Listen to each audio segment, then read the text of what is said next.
This is going to be a short little video about the adoption process at the Pauls Valley location in Pauls Valley, Oklahoma. A lot of these processes are going to be the same, just different slightly from facility to facility. After you go through all your paperwork, you get approved on site. You're handed a sheet that shows where each of the pins are, what horses are in what pins. You can match the neck tags to the numbers, and you're given a bidder number.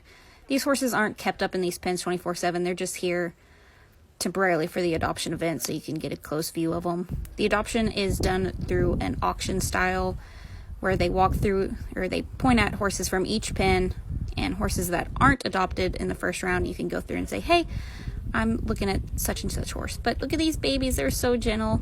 These horses are really great for first-time adopters. A lot of the babies are super calm, but don't take my word for it, some of them aren't. I was specifically looking at this gelding.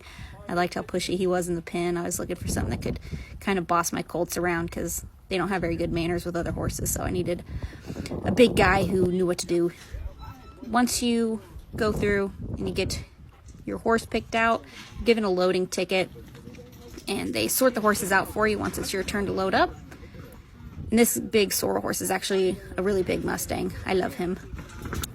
Once they bring the horses up, they cut, Pauls Valley specifically will cut the neck tags off of them for safety, and you can choose to have a halter put on them or not. I choose not to, just for safety reasons, and just in case something happens, I don't want them to get hung up.